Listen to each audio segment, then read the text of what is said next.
When Benjamin Franklin exited the Constitutional Convention, he was asked by a woman, "Sir, what have you given us?" His immediate response was, "A republic, ma'am, if you can keep it." Yet most Americans today have been persuaded that our nation's governmental system is a democracy and not a republic. The difference between these two is essential in understanding Americanism and the American system.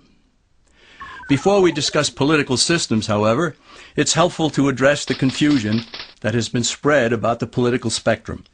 Many have been led to believe that the political spectrum places groups such as communists on the far left, fascists or dictators on the far right, and political moderates or centrists in the middle.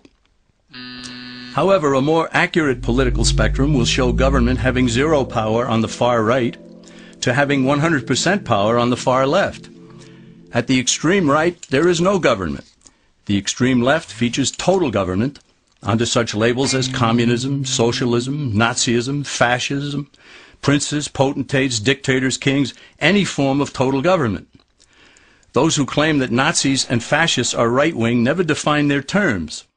This amounts to spreading confusion.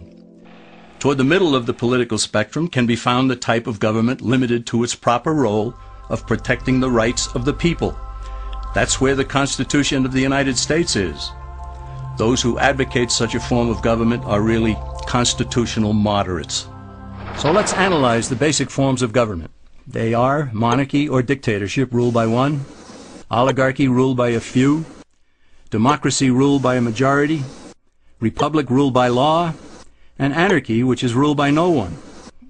In discussing these five, we'll see that they can be narrowed down to even fewer.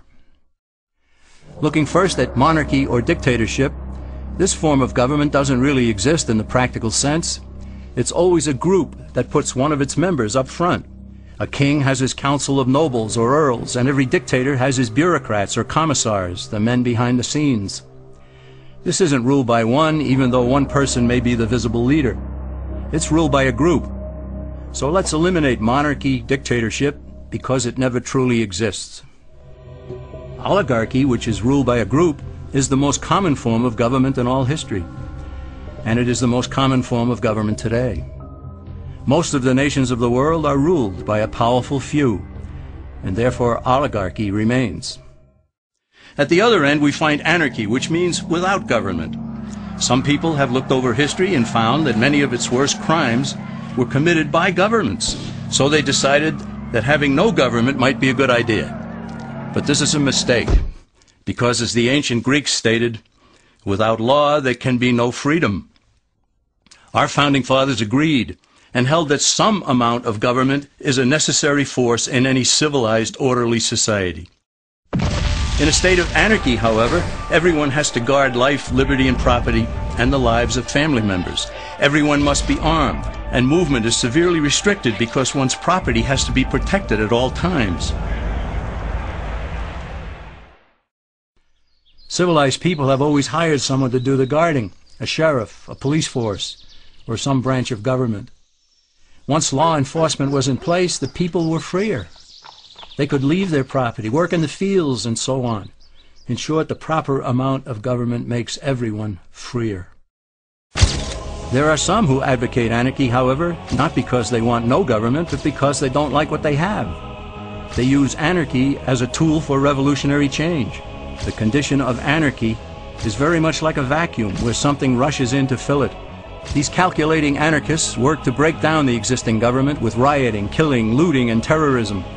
Tragically, the people living in such chaos often go to those best able to put an end to it and beg them to take over and restore order. And who is best able to put an end to the chaos? The very people who started it.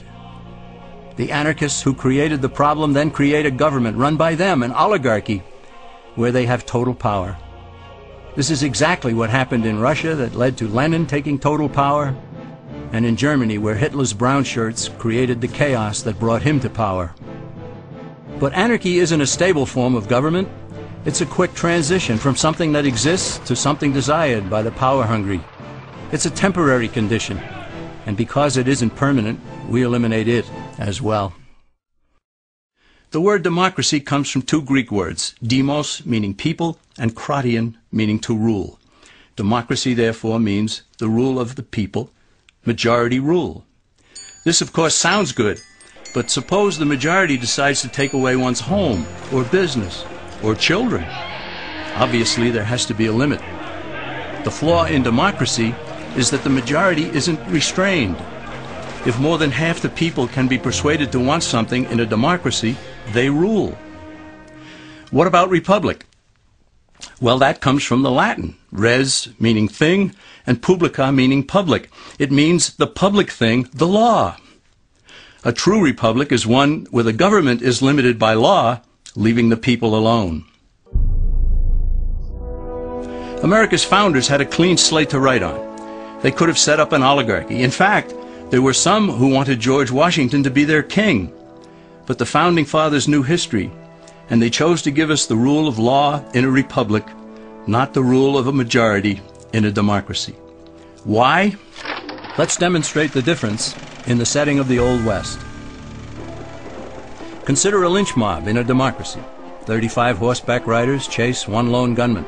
They catch him, and they vote 35-1 to hang him. Democracy has triumphed, and there's one less gunman to contend with. Now consider the same scenario in a republic. The 35 horseback riders catch the gunman and vote 35-1 to hang him, but the sheriff arrives, and he says, "You can't kill him. He's got his right to a fair trial." So they take the gunman back to town.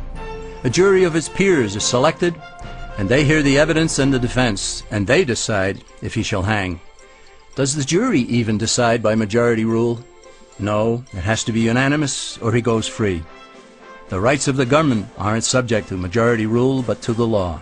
This is the essence of a republic. Many Americans would be surprised to learn that the word democracy does not appear in the Declaration of Independence or the U.S. Constitution, nor does it appear in any of the constitutions of the 50 states. The founders did everything they could to keep us from having a democracy.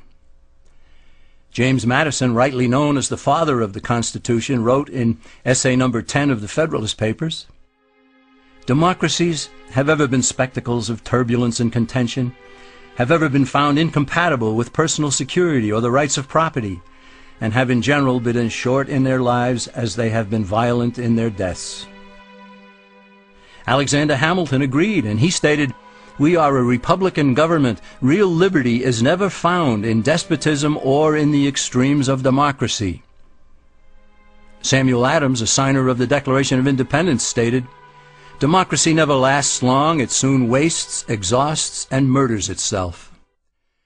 The founders had good reason to look upon democracy with contempt, because they knew that the democracies in the early Greek city-states produced some of the wildest excesses of government imaginable. In every case, they ended up with mob rule, then anarchy, and finally tyranny under an oligarchy.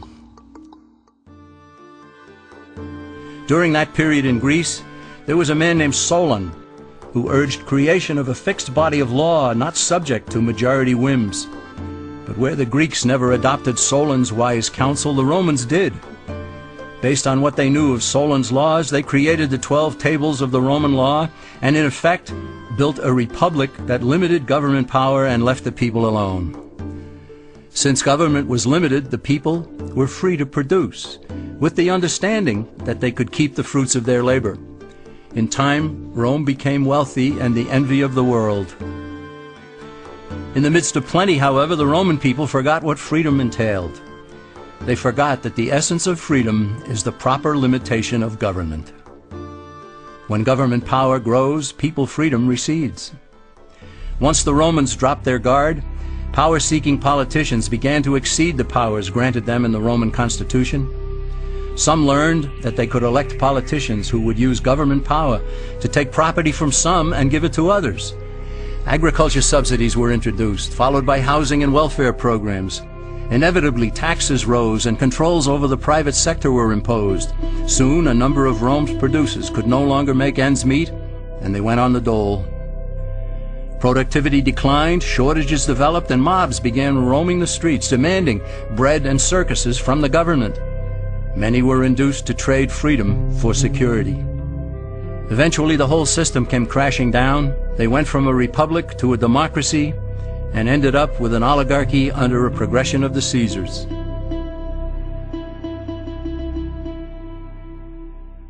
Thus, democracy itself is not a stable form of government. Instead, it is the gradual transition from limited government to the unlimited rule of an oligarchy. Knowing this, we as Americans are ultimately left with only two choices. We can keep our republic, as Franklin put it, or we will inevitably end up with an oligarchy, a tyranny of the elite.